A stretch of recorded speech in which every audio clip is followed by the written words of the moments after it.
Hi there, I'm Jonathan Dio, the founder of Dio Wealth Management, the Happiness Dividend blog, and the Mindful Money Toolbox. One of the benefits of our Happiness Dividend Engage membership is when people ask questions, we answer them. Sometimes we answer these questions live during our webinars, sometimes we'll answer them embedded in our Engage newsletter, and sometimes we'll answer them directly to the email address or to the social media source that brought them in. We just received a question that's very interesting. How can I be financially comfortable as an artist or a designer? I can take this question in lots of different directions, including what it means to be financially comfortable, both in general and in your specific case.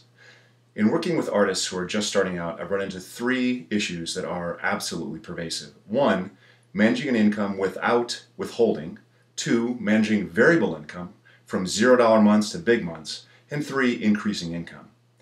The big difference between being an employee and being an artist, designer, or even an independent contractor is how you receive that income. As a W-2 employee, you get a predictable paycheck every couple of weeks or so, and all the important bits and pieces are withheld. It's easy to see what you have, and it's easy to plan. When you get paid for a specific delivery, project, or contract, then you have to reserve for all those bits and pieces yourself. Ask any artist or contract employee about what it was like when they started, and they'll probably tell you that that first tax hit was a total surprise. They didn't realize that they'd owe their federal taxes and both halves of their Social Security taxes all at the same time. Start by reserving for these things as early as possible. Figure out your reserve percentage and reserve that amount from every project and every receivable you bring in. And you need to reserve even more to cover those periods between projects and contracts. So for an artist or a contract employee, you have to think in terms of this picture. Your general income, after all your business expenses, minus your tax reserves, minus your social program reserves, minus any reserves for those dry months or those times between contracts, minus any retirement savings, minus any specific savings or leap forward savings, and that will give you your potential lifestyle spending.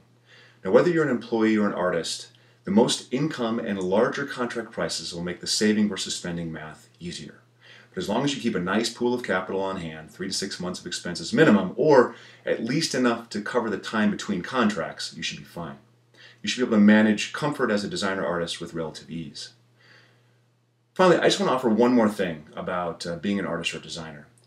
In the vein of increasing your income, as an artist or designer, you have to know what you're charging for. Keep in mind that you're not charging for your time. As much as you can, you're charging for beauty.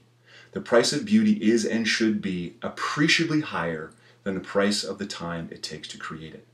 Take this to heart. Create beauty, find people that love what you do, and then be productive. Grind, grind, grind.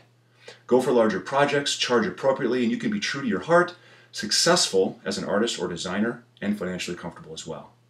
Thank you so much for listening, and good luck.